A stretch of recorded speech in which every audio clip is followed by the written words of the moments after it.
Hi friends, welcome to Sakthiskitchen. இன்றைக்கி நம்ம காடை கிரேவி தான் பார்க்க போகிறோம். இதோட பெனிஃபிட்ஸ் ஏராளம், அதுவும் இல்லாமல் மருத்துவ குணம் உள்ளது. இனிமேல் இதை நம்ம சாப்பிட ஆரம்பிக்கணும். தேவையான இன்க்ரீடியன்ட்ஸ் பார்த்துடலாமா? பட்டை சுருள்பட்டை எடுத்திருக்கேன்.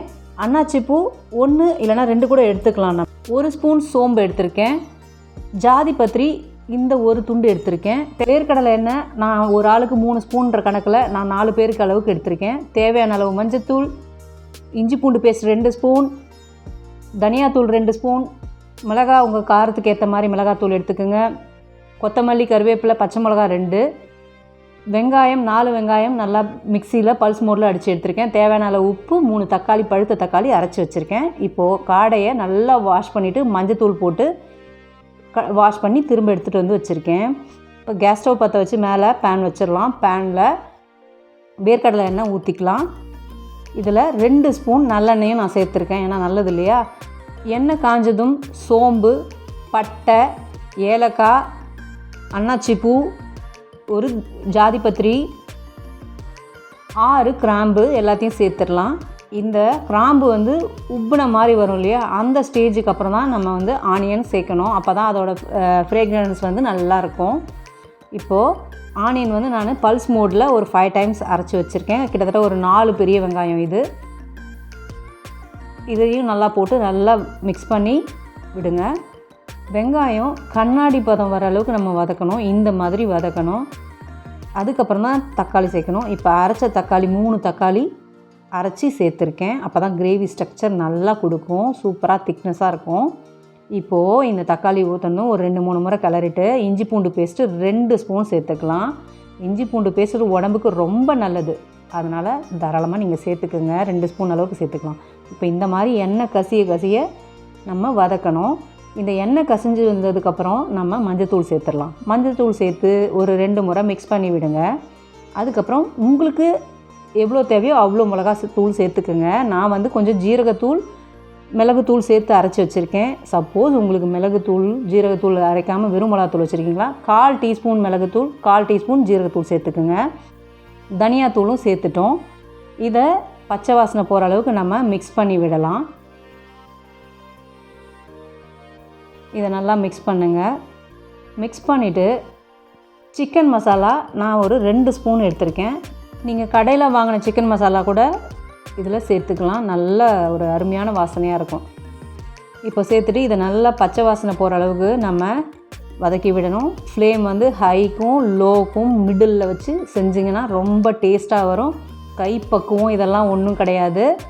நம்ம சுருள வதக்கறதுல தான் டேஸ்ட்டே இருக்குதுங்க. இப்போது அந்த மசாலா ரொம்ப திக்காக இருக்கு இல்லையா, அப்படியே வதக்கினா அடி பிடிச்சிக்கும். நான் அரை கிளாஸ் தண்ணி ஊற்றி வதக்கிக்கிறேன்.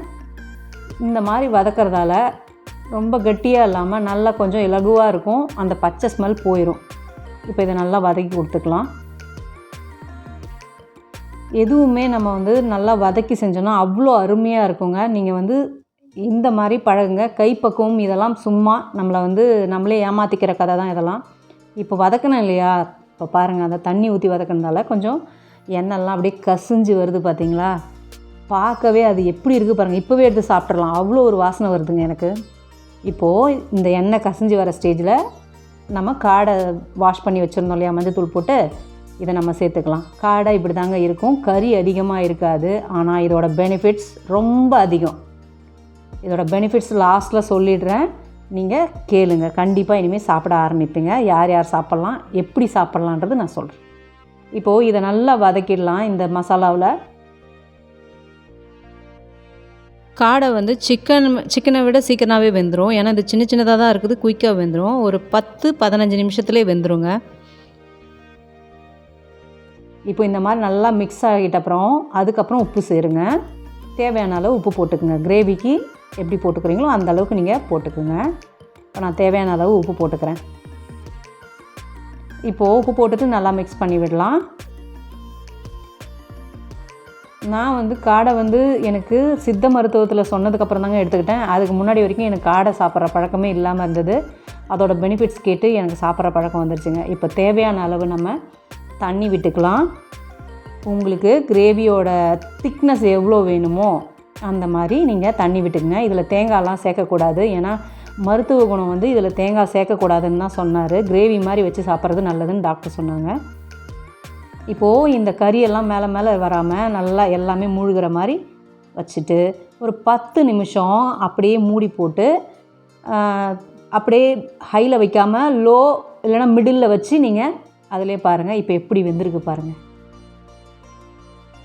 எண்ணெய்லாம் கசிஞ்சு எவ்வளோ சூப்பராக வெந்திருக்கு. சப்போஸ் உங்களுக்கு நீங்கள் அது வேகலை அப்படின்னா தொட்டு பார்த்துட்டு திரும்ப ஒரு 5 நிமிஷம் மூடி போட்டு வைங்க, வெந்துடும்.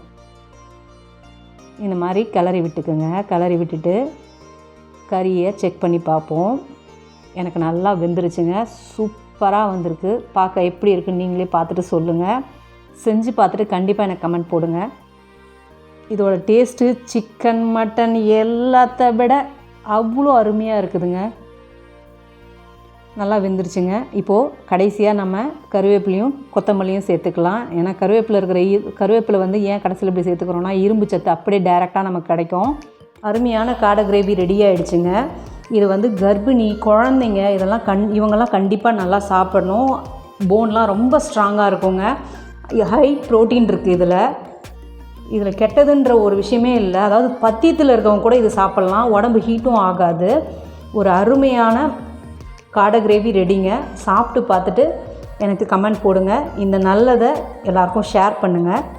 காடை வந்து எப்படி இருக்கும்னா இந்த மாதிரி தாங்க இருக்கும். இது இந்தியன் காடை. வேறு வகையிலையும் இருக்குது, இந்த மாதிரியும் இருக்குது காடைகள். இந்த காடை சாப்பிட்றதால நம்மளுடைய மூளை செல்ஸ் எல்லாம் புத்துணர்ச்சி வருது, நரம்பு செல்லாம் சீராக அமைக்குது. ஹார்ட் அட்டாக் வரவங்கள அவங்களுக்கெல்லாம் இது நல்லா சாப்பிடலாம். ஏன்னா ஹார்ட்டில் இருக்க கொழுப்பெல்லாம் கரைச்சிரும்.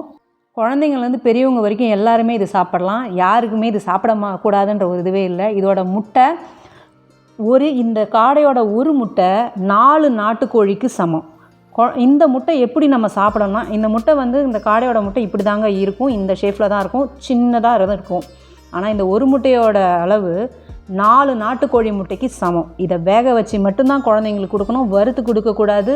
காடை முட்டையாகட்டும் கறியாகட்டும் இது ரெண்டுமே நம்ம ஃப்ரை பண்ணி சாப்பிடக்கூடாது, வேக வச்சு தான் சாப்பிடணும். ஒன்று கிரேவி வைங்க, இல்லைன்னா முட்டையை வேக வச்சு சாப்பிடுங்க, நல்லது.